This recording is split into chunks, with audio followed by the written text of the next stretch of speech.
eh, el Señor Jesús fue siempre nuestro modelo a seguir, ¿cierto? Respecto a lo que es la oración. El Señor sabía orar. Y los discípulos veían esto, veían constantemente al Señor orando y, y ellos le preguntan, dice el verso 2, ¿cierto? El verso 1. Aconteció que estaba Jesús orando en un lugar y cuando terminó uno de sus discípulos le dijo, Señor, enséñanos a orar, como también Juan enseñó a sus discípulos. Y les dijo, cuando oréis, decid, Padre nuestro que estás en los cielos, santificado sea tu nombre. Y aquí está entonces la oración que hemos conocido como el Padre Nuestro, ¿cierto? Ahora, es importante entender que, que la oración debe ser salida del corazón y debe ser ministrada por el Espíritu. Nosotros no podemos hacer de la oración palabras sin entendimiento, ¿cierto? Amén. Que es lo que a veces pues la religión nos enseñó, que repitiendo X palabras agradábamos a Dios, pero el Señor mismo dijo, no oréis como los gentiles, que creen que por su repetidera, ¿cierto? Serán oídos. Porque no es por repetir, sino por orar en el corazón. Y esto no quiere decir que es que yo no pueda tomar una palabra de la Biblia y orarla como está escrita, yo puedo hacerlo. El asunto es que hasta dónde esa palabra está saliendo de mi corazón. El hecho de que yo la lea no quiere decir que no salga de mi corazón. Por ejemplo, los salmos en sí son oraciones también, ¿cierto? Y yo puedo tomar un salmo y orar, pero yo no puedo tomar un salmo y decir sencillamente, el que habita el abrigo del Altísimo morará bajo la sombra del Omnipotente, diré yo, Jehová, esperanza mía, roca mía. O sea, ya eso se vuelve una palabrería que no tiene sentido, ¿cierto? Porque sale de mi boca, pero es algo mecánico. Pero si yo empiezo a metabolizar eso en mi corazón y digo, el que habita el abrigo del Altísimo morará bajo la sombra del Omnipotente. A medida que yo voy diciendo eso, el Señor mismo me va dando palabras, ¿cierto? Amén. Señor, yo quiero habitar bajo tu sombra, permíteme. Diré yo a Jehová, esperanza mía, roca mía, tú eres mi roca, y el Espíritu comienza a darnos palabra inclusive sobre ese mismo salmo, y nuestra oración se vuelve profunda. Amén. O sea que podemos usar, claro, la palabra de Dios como una guía de oración, y debe ser así, porque la oración siempre tiene que estar apoyada en las Escrituras. Amén. Amén. Entonces, de allí donde es importante hacer esa diferencia, ¿no? No podemos caer en ese error de la repetidera, aunque hay poder en la repetidera, ¿cierto?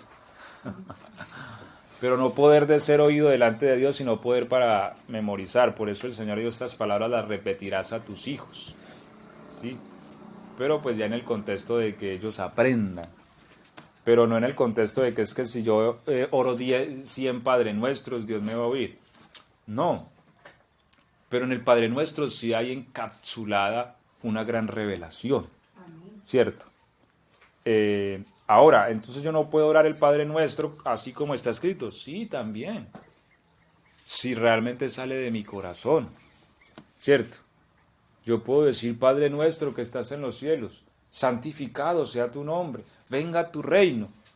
Ahora, entiendo lo que estoy diciendo, entiendo lo que estoy orando, lo estoy metabolizando, lo estoy interiorizando. Si eso es verdad, entonces mi oración es válida. Amén. Lo que Dios no quiere es que hablemos como un loro, ¿cierto? Que lo que oye lo repite, pero realmente el animal no tiene una razón ni una conciencia de saber lo que está diciendo. Es lo que Dios no quiere que repitamos sin saber. Entonces dio este modelo de oración y aunque hay mucho que aprender de él, no implica que es que no se puede orar así como está escrito ahí. Sí, también se puede orar, porque es una oración que el Señor nos la enseñó. Pero el punto es que la podamos sentir en el Espíritu. Que cuando digamos, santificado sea tu nombre, podamos entender lo que le estamos pidiendo a Dios. Y qué bueno tocarla así, de pronto ir mirando esto como para que podamos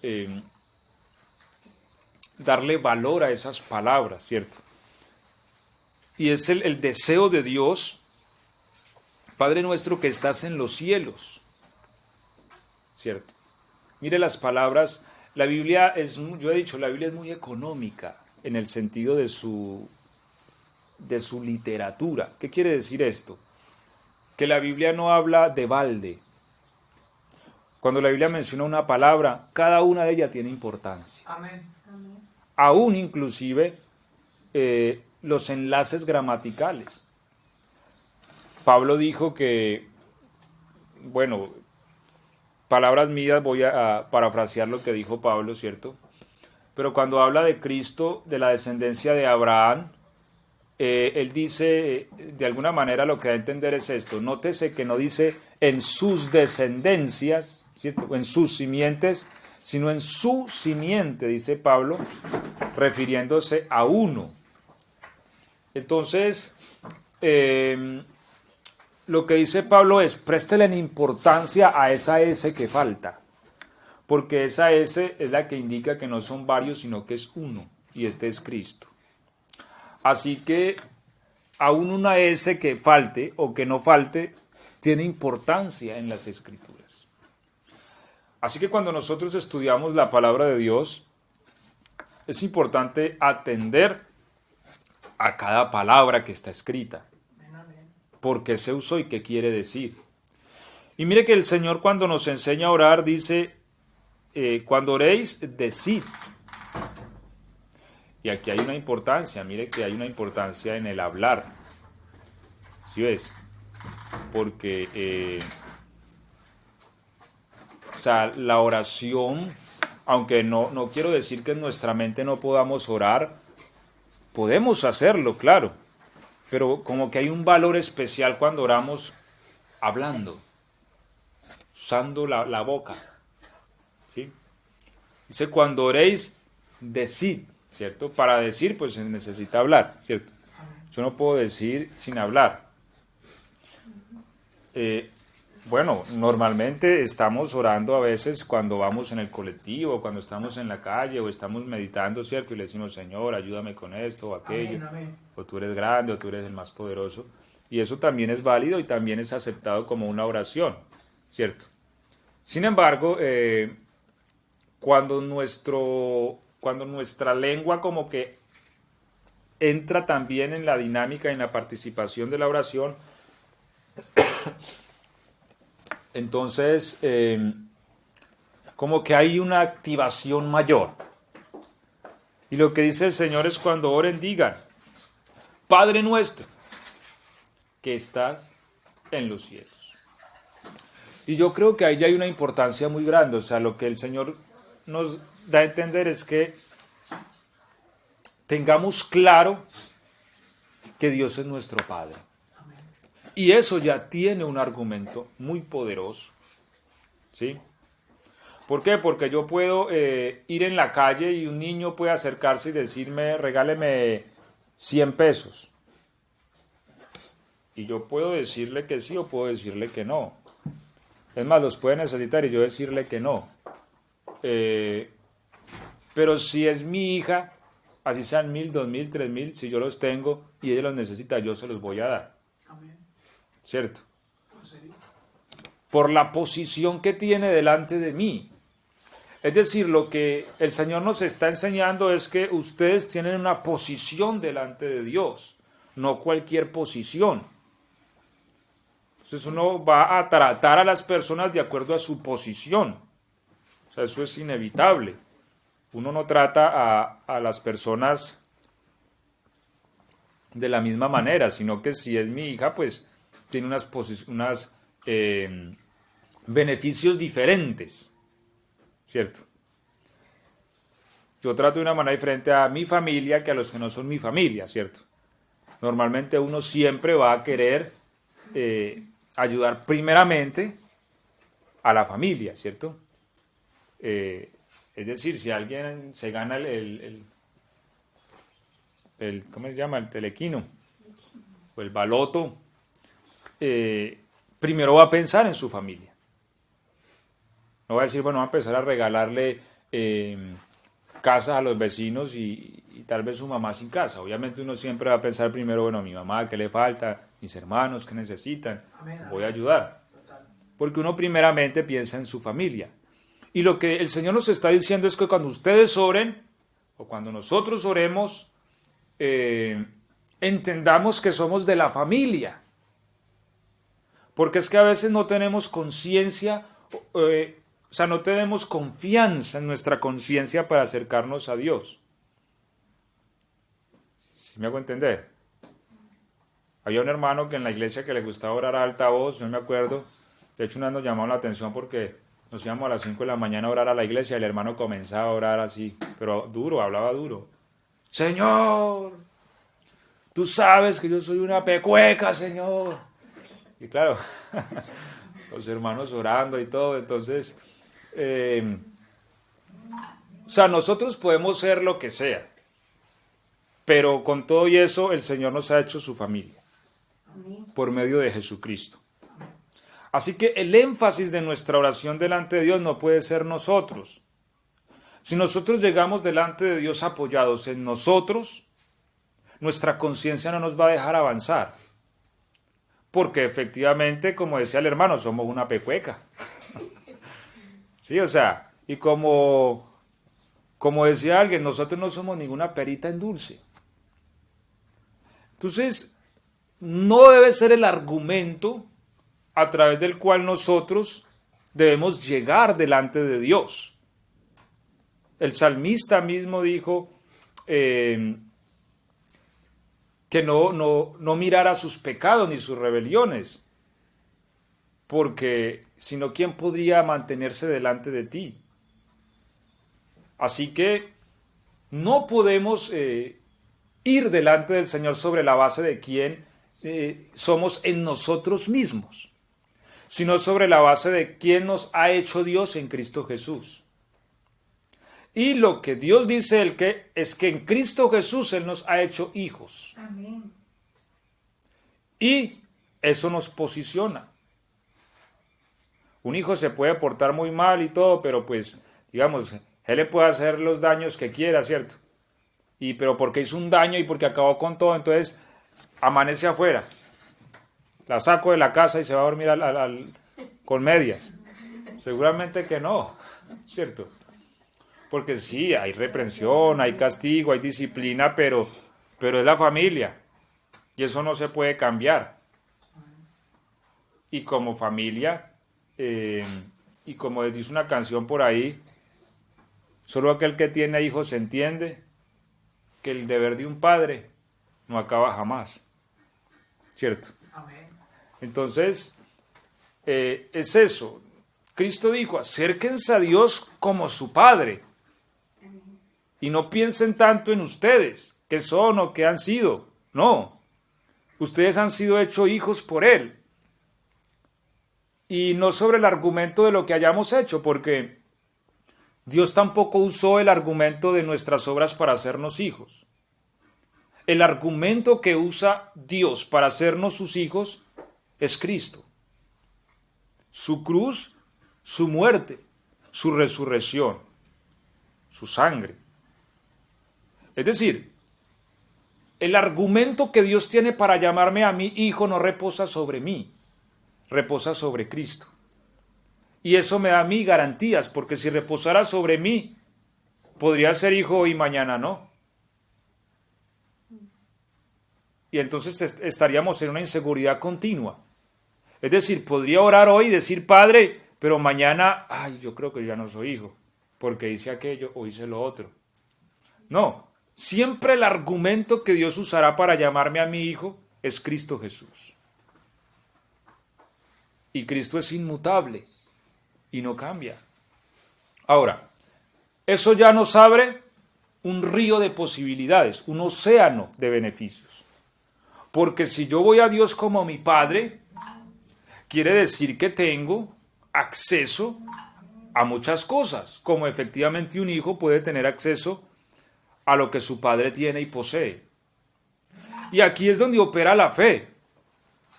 Y es lo que nos enseñó entonces nuestro Señor al orar.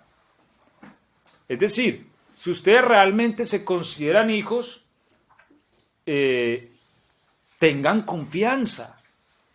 Tengan confianza a la hora de orar, a la hora de pedir.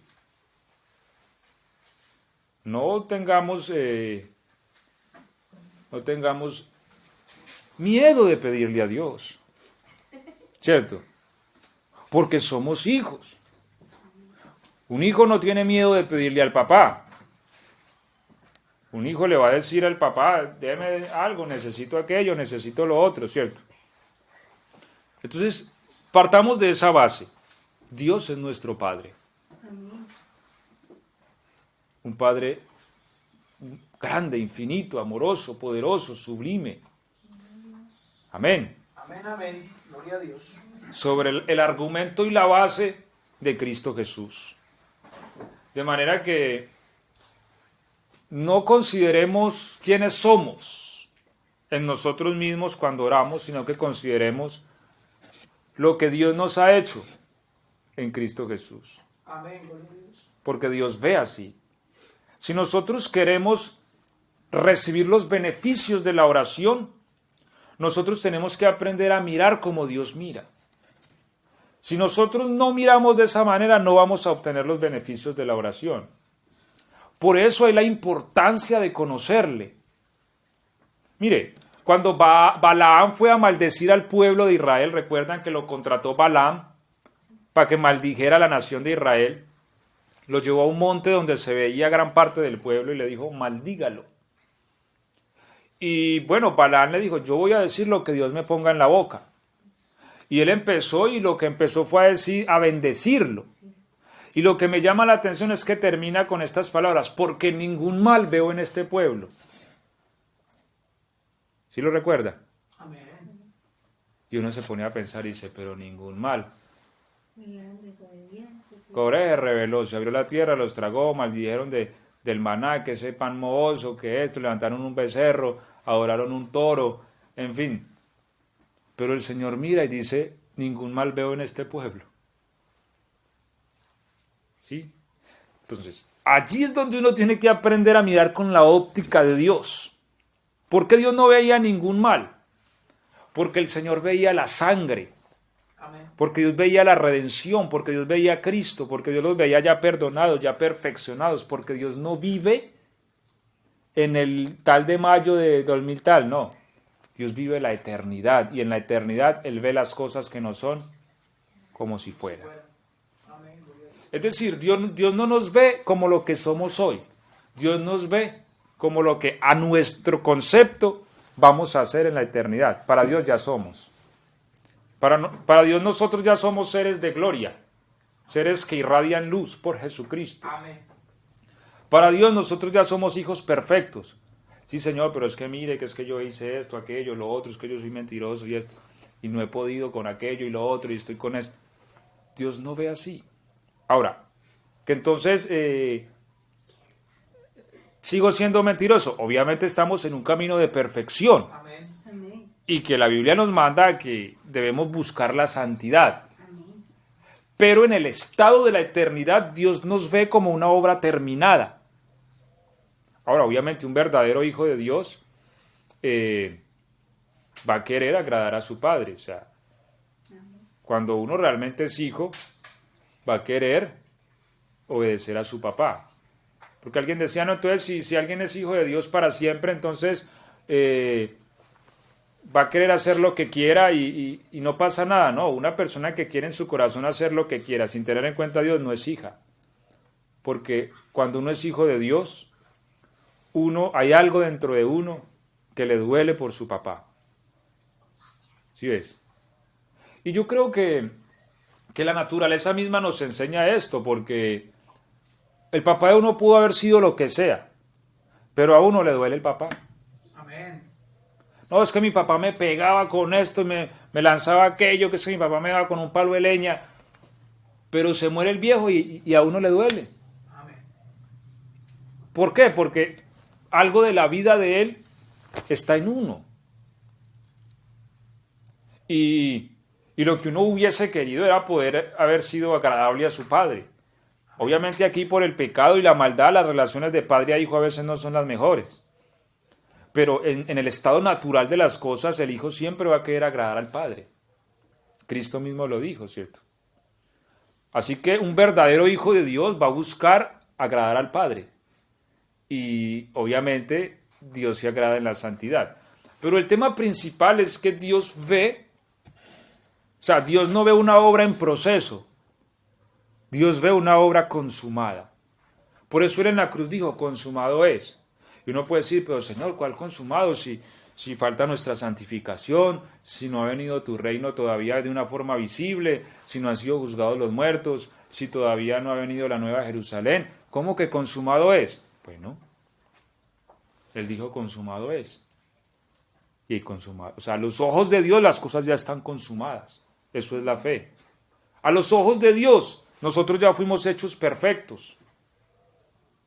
Porque si usted lee la Biblia, dice que a los que antes conoció, a estos también predestinó. Amén. Y a los que predestinó, a estos también llamó. Aleluya. Y a los que llamó, a estos también santificó. Y a estos también justificó. Y a estos que justificó también glorificó, ¿cierto? Entonces uno dice, pero bueno, glorificó. Pero nosotros no hemos sido glorificados aún, ¿cierto? Pero para Dios lo somos. Amén. Porque Dios no vive en tal fecha de tal año, ¿no? Él lo que dijo que iba a hacer, ya lo hizo. Por eso la Biblia dice que Dios al séptimo día reposó. Entonces, mire que en Dios, Él nos ve como lo que somos en Él y no como lo que nosotros creemos que somos. Cuando nosotros nos acercamos a Dios sobre el concepto y la idea de lo que nosotros creemos que somos, nosotros estamos errados y no podemos participar y gozar de los beneficios divinos. Pero cuando nosotros entramos y llegamos a Dios con los ojos con que Dios nos ve, nosotros podemos entender las riquezas de su gloria y de su gracia para con nosotros. Porque Él ya ha hecho las cosas. En su cruz consumó todo. Ante los ojos de Dios ya todo está hecho. Aunque ante nosotros no esté hecho. Cuando nosotros entramos en esa realidad, eso se llama fe. Por eso yo les hablaba en cierta ocasión de que el texto, o que la traducción original del texto griego, cuando Jesús dijo tengan fe en Dios, no es esa. O sea, la traducción correcta es tengan la fe de Dios. Y no la fe en Dios, como dice algunas versiones. Otras versiones lo traducen así, tengan la fe de Dios, no la fe en Dios, sino la fe de Dios, que ya es diferente, ¿cierto? ¿Por qué? ¿Cuál es la fe de Dios? La fe de Dios es esa, que Él ve las cosas ya hechas. ¿Por qué? Porque Él tiene el poder para hacerlas. ¿Quién puede estorbarle a Dios? Porque nosotros podemos decir, bueno, yo voy a hacer una casa, ¿cierto? Y empiezo a hacerla. Pongo el piso, monto las columnas. Y aunque nosotros podamos visualizarla ya hecha, a ciencia cierta nosotros no podemos decir esta casa ya está hecha. ¿Por qué? Porque nosotros, humanamente hablando, podemos tener estorbos. Es decir, se puede acabar el cemento del país o se puedan acabar los ladrillos. Y ya como la termino. O vino un terremoto y me tumbó lo que tenía hecho. Nosotros no podemos decir eso porque nosotros tenemos impedimentos. Dios no lo tiene. Él dice a través del profeta Isaías que Él puede hacer todo aquello que Él se propone y que nadie le puede estorbar. Ninguno. Dios no tiene enemigos. O sea, aunque nosotros en cierta manera llamamos al diablo el enemigo y que en cierta manera lo es, pero Dios en sí, Dios no tiene enemigos. ¿Quién puede ser enemigo de Dios? Nadie. ¿Quién le puede estorbar a Dios? Es lo único que Dios no conoce. Que de hecho alguien hacía esa pregunta, ¿cierto? ¿Qué es lo que Dios no conoce? Y si hay algo que Dios no conoce, ¿cierto? Que dice Isaías. Otro como Él. Inclusive Él invita a la creación. Mire que él extiende una invitación a la creación y dice, venid y ved que no hay dioses conmigo. Por eso el monoteísmo, o sea, nosotros nos asimos del monoteísmo, no, el panteísmo o bueno, otra forma de creencia que separe a Dios, no la vemos sustentada en las Escrituras. Porque Él hace una invitación a la creación, ¿cierto? Vengan y vean que no hay dioses conmigo, yo mismo soy. Yo solo extiendo los cielos. Ese es nuestro Dios. Si Él ha dicho que nos va a santificar, nos va a santificar. Gloria a Dios, aleluya. Así sea. ¿Cómo? Bueno, Él tiene el poder para hacerlo y Él, nadie le puede estorbar. Él dijo, aquel que en ustedes comenzó la buena obra, la perfeccionará hasta el día de Jesucristo. Entonces, si la perfección nuestra dependiera de nosotros, nuestra perfección estaría en peligro. Todos los días. Pero la palabra nos enseña que nuestra perfección está en manos del Señor. Por eso Él le dijo a Jacob, no te dejaré hasta que haya hecho en ti lo que me he propuesto. Amén. Mire que el que lo hace es el Señor. Y aquí hay un misterio, pero nosotros podemos decir, bueno, ¿yo por qué estoy en la iglesia? Yo muchas veces me he preguntado eso. ¿Por qué yo estoy en la iglesia? O sea, ciencia cierta, yo no busqué a Dios. Y la realidad es esa, ninguno hemos buscado a Dios. Dios nos buscó a nosotros. Amén. Entonces, nosotros a veces creemos que es que, bueno, es que yo soy esto porque yo fui a la iglesia, porque yo... No, la Biblia dice, nadie puede venir nadie puede venir a mí, dice el Señor, si mi Padre no lo trajera. Partamos de ahí, mire que sobre todo esto hay una soberanía divina. Y eso es lo que el Señor nos quiere enseñar, o sea, que podamos acercarnos a través de la oración con la óptica de Dios, no con la nuestra. Porque con la nuestra nosotros regulamos el fluir de Dios en nuestra vida. Porque muchas veces nosotros venimos a Dios y oramos conforme a lo que consideramos que merecemos o no. Y eso es un error muy grave. Porque nosotros, fuera de Cristo, lo que merecemos es la muerte. Amén. La Biblia dice que la paga del pecado Es muerte. es la muerte. Entonces yo no puedo tener ese argumento delante de la oración y decir, bueno, yo oro y voy a recibir de Dios porque yo hago esto o porque no. Yo oro a Dios porque Dios es mi Padre y yo soy su Hijo. Y la realidad actual nos puede decir, bueno, pero mírate a un espejo, vos sos hijo de Dios, mira que Dios es perfecto, Dios es esto, aquello y lo otro, y mira lo que usted es. Eso es lo que nos dice la realidad actual, pero Dios no ve según esa realidad actual, Dios ve según el poder de su palabra con el cual predestinó las cosas. Y me llamó para ser hijo suyo, adoptado en Cristo Jesús. Y Él ya me ve como un hijo glorioso y perfecto, porque eso es lo que soy en la eternidad donde Dios vive. ¿Me hago entender? Amén. ¿A cómo estamos hoy? 9 de de mayo de 2021. 9 de mayo.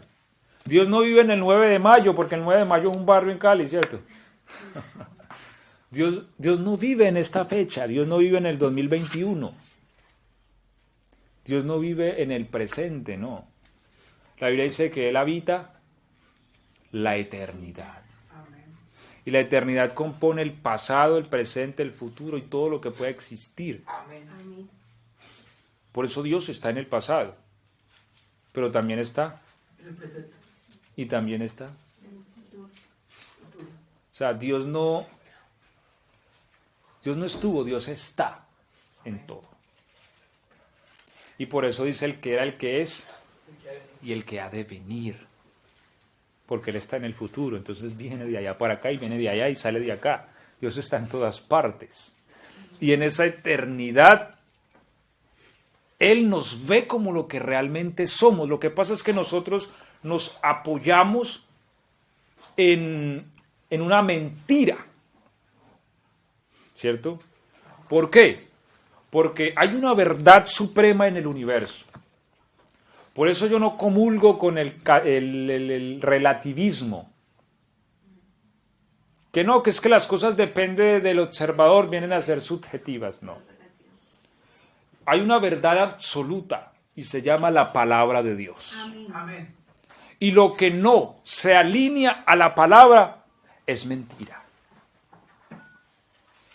O sea, no podemos tratar de vivir en una penumbra.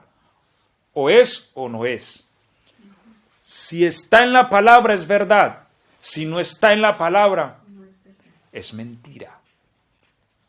¿A dónde está Satanás? ¿En la palabra o fuera de la palabra? En términos de sometimiento, él está en rebeldía. ¿Cierto? ¿Por qué? Porque la rebeldía, esta es la palabra. Cuando un ser se rebela, se sale de la palabra. Yo por eso les he hablado de la rebeldía y les he dicho, hay que tener mucho cuidado porque la rebeldía es la base del gobierno satánico, porque él solo puede operar en la rebeldía, porque en la rebeldía opera la mentira y el engaño. En la sujeción opera entonces la verdad y la luz. Cuando una criatura se sale de la sujeción, entra en la rebeldía y queda bajo la mentira. ¿Quién es el padre de la mentira? Entonces queda en su defecto bajo el poder de Satanás. Ahora, si la palabra me dice a mí que yo soy hijo de Dios, ¿quién es el que me dice que no lo soy? La mentira. Esa es el antagonista del desarrollo de la fe y de la lucha del cristiano. O sea, el problema que nosotros poseemos no es si Dios haga o no haga, porque Dios ya hizo todas las cosas. Amén. El problema de nosotros es a qué le creemos, a la verdad o a la mentira. Y por eso dice la Biblia en el Salmo 4, creo que es, hijos de los hombres, ¿hasta cuándo volveréis mi honra en infamia? Amaréis la vanidad y la mentira. Porque cuando el hombre crea la mentira, se ubica debajo de ella. Todo lo que sea diametralmente opuesto a la palabra de Dios es mentira. Ese es el argumento fundamental de nuestra fe. Que está el relativismo, que está el fulanismo, que... Si nosotros nos consideramos cristianos y creemos en la palabra de Dios, tenemos que aceptar que fuera de la palabra de Dios, o sea, que todo lo que diametralmente se oponga a ella, sencillamente es mentira. Ahora, la palabra me está diciendo que yo soy hijo de Dios. Y allí es donde tenemos que poner en práctica nuestra fe. Porque la fe se fundamenta, vuelvo y digo, tener la fe de Dios. ¿Cuál es la fe de Dios? Ver las cosas como las ve Dios. Las mira como que ya son. Entonces, si la Biblia me está diciendo que yo soy hijo de Dios, ¿cómo se supone que es un hijo de Dios? Un hijo de Dios, por lo menos tiene que parecerse a Dios, porque es hijo, ¿cierto? Todo hijo se parece a su padre, al menos en el sentido de especie, ¿no? Porque un perrito es perrito porque su papá es un perrito, ¿cierto? Sí que va a ser con 4 patas, una colita y en fin, como son los perritos. O sea, su semejanza es a su especie. Si nosotros somos hijos de Dios, quiere decir que en nosotros opera un genoma sobrenatural. Que en nosotros opera una apariencia de gloria. Que en nosotros opera el acceso a unas riquezas gloriosas. Que en nosotros opera, y es lo que dice Pablo, creo que es a los Efesios, cuando él dice que no cesa de orar por los hermanos para que sean abiertos los ojos de nuestro entendimiento. ¿Para qué? Para que podamos comprender cuál es la supereminentemente grandeza, ¿sí?, del poder de Dios que opera en nosotros. Porque si nosotros no lo vemos, nosotros no lo experimentamos. Esa es la condición. Yo vivo lo que veo. A eso es lo que la Biblia llama fe. Vivir lo que veo. O sea, nosotros respondemos de una manera natural a lo que nosotros vemos o experimentamos. Así cuando nosotros logramos ver lo que somos. Es que yo necesito una experiencia extrasensorial. No, yo lo que necesito es ver la palabra. Amén. La palabra me está diciendo a mí lo que soy. Soy un hijo de Dios. ¿En virtud de qué? En virtud de Cristo. Cuando nosotros nos llenamos de este conocimiento, nosotros vamos a empezar a dejar a un lado los conceptos a través de los cuales nos acercamos a Dios, porque ahí es donde nace la religión. ¿Dónde nace la religión? En el abandonar la palabra. ¿Qué nos enseñó la religión? Que para usted acercarse a Dios necesita aquello, esto y lo otro. Un fulano me dijo, no, yo no volví por a una iglesia porque es que me tocaba cargar un bulto de cemento, yo no sé de dónde hasta dónde, que para poder... Mire lo que los que se autolaceran. ¿Sí lo han visto? Con látigos se golpean la espalda ellos mismos, creyendo que van a ser agradables a Dios. Y hacen esto y lo otro para buscar un favor de Dios. ¿Por qué? Porque están en tinieblas. No tienen el argumento que Dios está viendo. Es decir, cuando yo vengo a Dios a través de la oración, el argumento que Dios ve no es 40 látigos encima. ¡Qué maravilla! ¿No? Cargo un bulto de cemento 10 kilómetros. ¡Qué maravilla! ¿No? Cuando Dios ve, porque Dios tiene su óptica, cuando Él nos mira en la oración, Él lo que va a ver es a Cristo. Y cuando ve a Cristo, nos ve a nosotros hijos suyos en Cristo. Y ya. No necesita ver más. Porque cuando uno ve un hijo, no necesita ver más. Independientemente de lo que sea, es hijo. Amén. Miren, un muchacho puede ser ladrón, pero dígale usted a la mamá que es ladrón. La ofende. Y ella sabe que es ladrón. Pero no le diga a la mamá que es ladrón.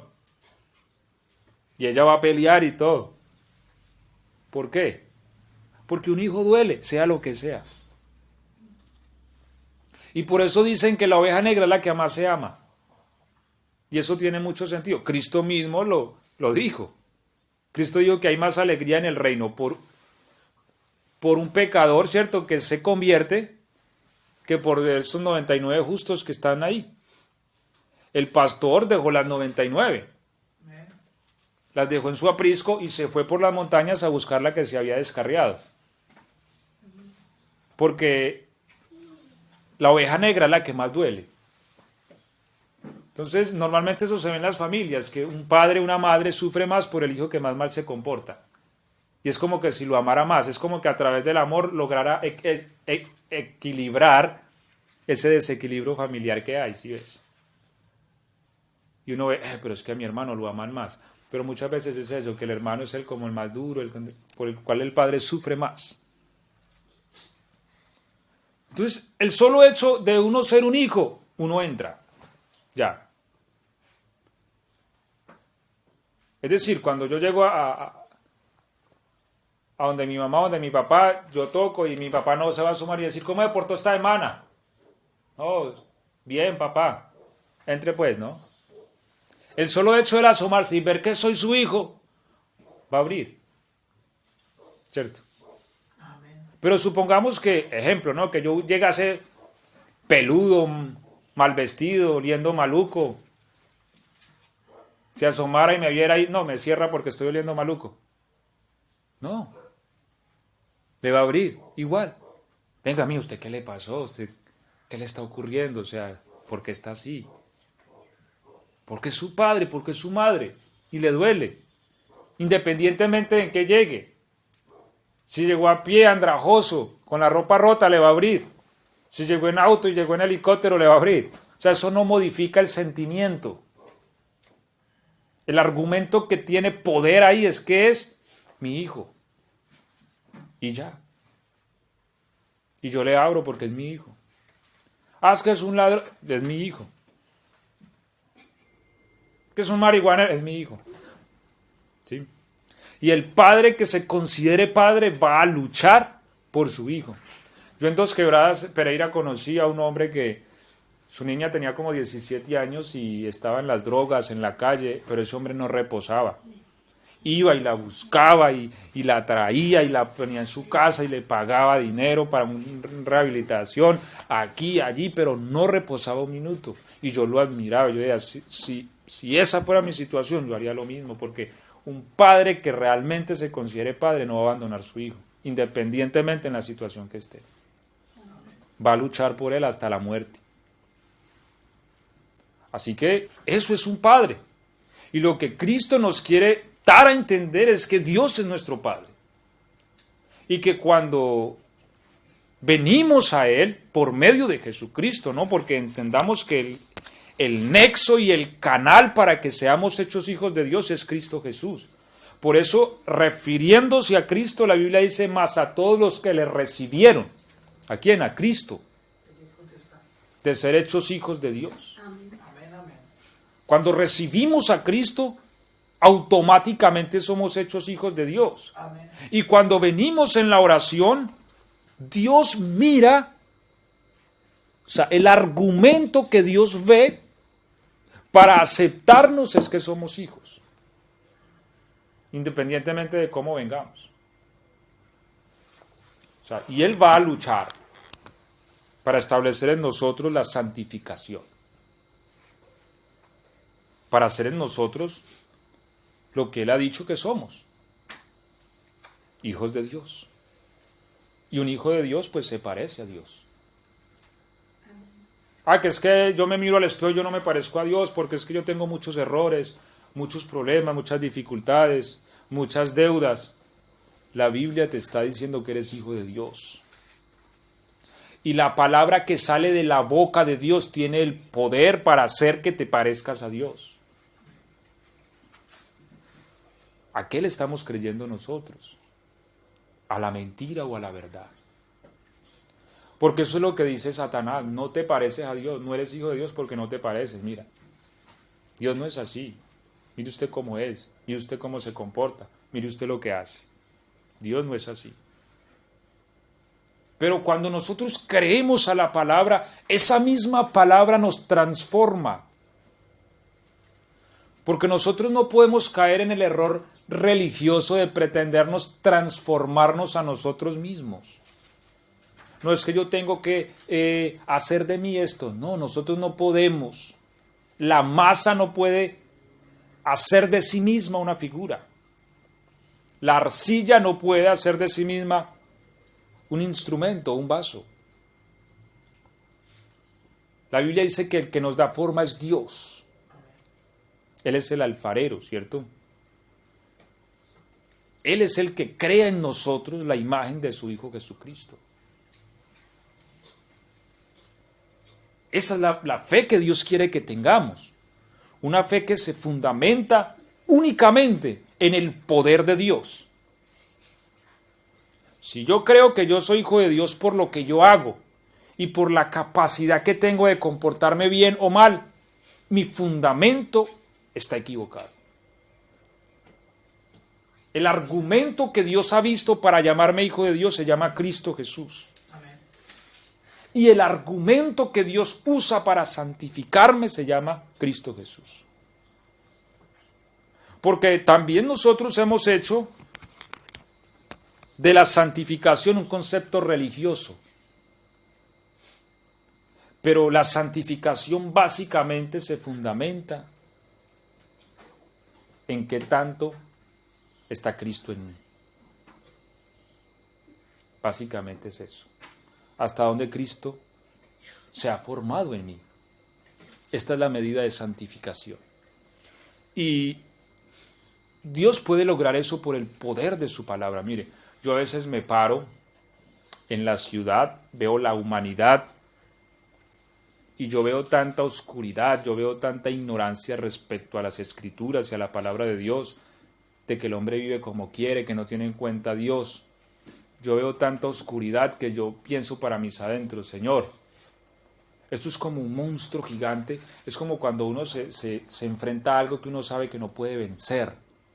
Y yo digo, uy, esa oscuridad tan grande, Señor, ¿cómo hacerle entender a la humanidad tu palabra? Y ahí es donde yo entiendo el poder de Dios. Dios puede hacerlo. Amén. Yo creo que una de las cosas que humanamente es imposible es replantear el pensamiento del ser humano. Resetear la mente del hombre. Y entre el hombre más vive, más difícil es. Que el hombre piense diferente. Es muy complejo. Pero la palabra de Dios puede lograrlo. Amén. Amén. Transformar el pensamiento humano. Amén. La Biblia, ¿sí?, que es la palabra de Dios, lo hace. Entonces, creo que es un argumento, y mire que aunque es una sola palabra, ¿cierto? Cuando oréis decir Padre Nuestro, mire que estamos hablando de una oración, pero hemos tomado la primera frase y mire todo lo que esto puede sintetizar. ¿Sí ves? Amén. Por eso, como les decía al principio, no se trata de uno como un loro empezar Padre Nuestro que estás en los cielos o los 1000 Jesuses, no. Porque como decía mi mamá, que ella oraba o rezaba los 1000 Jesuses y al último termina diciendo quesos. O sea, no se trata de uno decir una cosa u otra. Sí, porque ella pensaba que Jesús, y al último se resultara vendiendo quesos.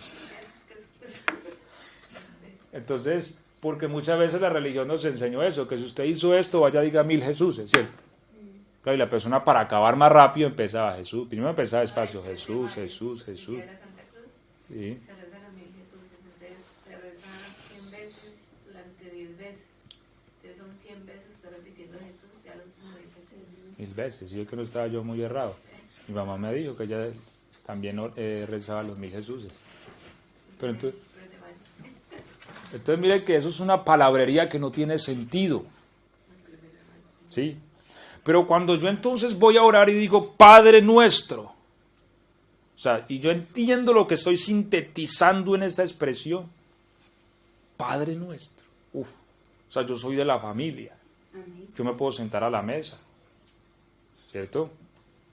De la familia puede sentar a la mesa, tiene los beneficios. Yo puedo ir a abrir la nevera, ¿cierto? Yo puedo ir a buscar qué hay en la heladera, porque es la familia. Amén. A uno le pueden dar mucha confianza en una casa, pero yo no voy a llegar a ningún lado a abrir la nevera. ¿cierto? Pues ya,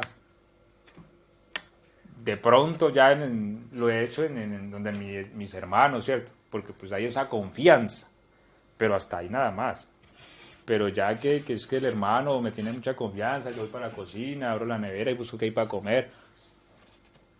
Tiene que ser ya una persona extremadamente de confianza, ¿cierto? Pero normalmente uno no hace eso. No hace eso. No entender el valor de ser parte de la familia. Por eso, mire, por eso uno de los dolores de nuestro Señor, de sus aflicciones, fue la traición de Judas. No por la traición en sí misma, sino porque Él dijo, el que moja el pan, ¿cierto?, conmigo. Y para mí eso también es porque uno o sea, puede haber mucha confianza, pero ya mojar el pan en el chocolate del otro, no, ya, ¿cierto? Sí, o sea, uno normalmente, pero ya pues comer de ahí mismo Nunca lo ha mirado así, pero qué bonito, ¿cierto? Y el salmista lo dice, el que comía conmigo del mismo pan, sí es. Fue el que levantó contra mí el calcañar. O sea, eso me habla a mí de confianza. Ya comer del mismo plato, eso es confianza. Y es mucha confianza porque uno con los hermanos tiene confianza y todo, pero ya comer del mismo plato, sí, ya tiene que ser o en familia, ¿cierto? Entonces, eso era Judas. O sea, mire que el Señor le abrió el espacio para que él pudiera ser parte, pero no quiso, nunca quiso. Nunca fue. Su corazón nunca quiso ser parte de la familia. Pero por la gracia de Dios nosotros somos familia. Y ese entonces es el argumento que Dios quiere que tengamos en cuenta a la hora de orar. Que somos familia. Que tenemos acceso. Y allí es donde se acaban las jactancias, donde se acaban el orgullo. Porque hay gente que tiene orgullo por eso, porque es que cree que es que yo soy fulano, porque yo tengo este cargo en la iglesia, porque yo hago esto, entonces si yo oro, Dios va a oír y Dios va a responder. No. Porque hay gente que su oración es más poderosa que otra, porque ve más que el otro. ¿Ve más qué? Como Dios ve. Eso se llama fe. Porque su óptica se ha alineado a la óptica divina. Porque cuando ora sabe que él llega sobre el argumento de que es hijo por Jesucristo. Ya, o sea, la persona que ora que porque es que yo soy el líder de tal y porque yo oro y la gente es sana porque soy el líder y porque estoy en santidad y porque yo soy fulano y porque yo no hago esto, aquello y lo otro. Si ese es el argumento, yo a esa oración no le creo mucho. Pero ¿por qué la oración poderosa está revestida de humildad? Porque la oración poderosa es la que entiende que el argumento reposa sobre Cristo y no sobre mí. Así que quedo desprendido de la vanagloria y de la jactancia. Porque si fuera por mí mismo, Dios no me escucharía. Porque la Biblia dice que Él no oye al pecador. Y eso soy yo, un pecador. ¿Sí ves? Pero en mi enlace con Jesucristo, soy oído. Porque Dios no ve al pecador, Dios ve a un hijo por Cristo. ¿Me hago entender? Entonces, el argumento sólido con el cual yo puedo orar es Padre mío. Por eso dice que Él envió el espíritu de adopción, con el cual clamamos Abba Padre, que traducido es Padre mío. O sea, el argumento más poderoso que tenemos para entrar, y por eso Cristo lo pone ahí de cabeza. Cuando oréis, decid, Abba Padre. O sea, ese es el argumento más sólido que Dios tiene para aceptar nuestra oración. Que somos hijos. Tenemos el espíritu de adopción. ¿Cuál es el espíritu de adopción? Cristo. Con el cual somos hechos hijos de Dios. Yo sé que las demás cosas, el Espíritu las irá perfeccionando. Porque Él es el que en nosotros produce el querer como el hacer. Por su buena voluntad. Y como ya dijimos, Él es el que inició la buena obra, también la perfeccionará hasta el día de Jesucristo. ¿Por qué? Porque Él tiene el poder para hacerlo. Mire, cuando uno vive la vida cristiana, uno entiende que si uno fundamenta las fuerzas de la perfección en uno mismo, uno se va a frustrar. Porque uno no lo va a poder lograr nunca. Amén, amén. Es decir, en uno está el deseo de tener una vida santa. Pero cuando uno procura hacerlo, uno siempre termina en el fracaso. Y cada vez que uno intente fundamentar esas fuerzas en uno, terminará frustrado. Y allí es donde mucha persona o vive una vida frustrada o en muchos defectos, personas abandonan la iglesia. Porque se sienten que no pueden. Hay una carencia de fe. ¿Por qué? Porque no se está viendo como Dios ve. O sea, la fe la podemos sintetizar de esa manera.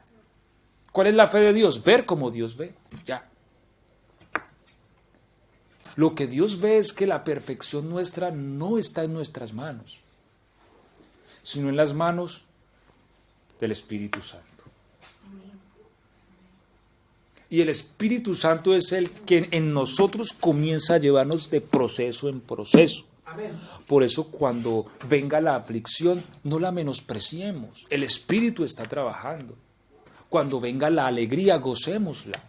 Cuando venga la necesidad, entendamos qué está haciendo el Espíritu. Cuando venga la enfermedad, también. Todo eso hace parte de los ladrillos que está poniendo el Espíritu para formar en mí o para santificarme, formar a Cristo dentro de nosotros.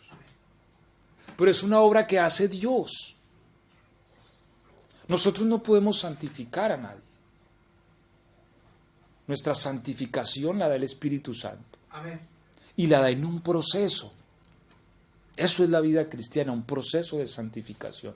Dios no descansa, Dios no tiene días feriados ni festivos. Dios dice, no, hoy es domingo, trabajo hasta mediodía. De ahí para adelante, mañana seguimos con la santificación. No, Dios trabaja día y noche. Amén. Gloria a Dios. En nuestra santificación. Así que no menospreciemos la obra del Espíritu que viene a través de circunstancias también. Y Él está haciendo algo en nosotros. Cada situación, cada problema, cada necesidad, cada enfermedad, eso es algo que está quitando Dios de nosotros y está poniendo a Cristo. ¿Sí? Pero Él está perfeccionando la obra. Entonces concluimos diciendo, somos hijos de Dios. Gloria a Dios. Amén. Y este es el argumento más poderoso para orar. Ya. ¿Por qué somos hijos de Dios? Por Cristo. No porque cargué un bulto de cemento, no porque hice 1000 Jesuses, no porque hice aquello lo otro, por Cristo. Porque Cristo cargó la cruz. Porque Cristo murió. Porque Cristo fue azotado. Porque Cristo pagó mi culpa, cargó mi iniquidad, mi maldad, mi pecado. Murió y resucitó para darme vida. Solo sobre ese argumento soy hijo de Dios. No más. Si lo busco en otra parte, lo estoy rebuscando, caigo en la religión, caigo en el error, no puedo desarrollar fe porque no veo como Dios ve y tampoco mi oración va a ser agradable. Amén. Amén, amén. Así que, ¿qué nos queda frente a eso? Aceptar el hecho que Dios está viendo, darle la gloria a Cristo, porque solo por Él soy hecho hijo de Dios, y servirle mi vida entera por amor. Amén. Amén, amén. Amén. Vamos a darle gracias al Señor por su palabra, por lo que Él hace en nosotros.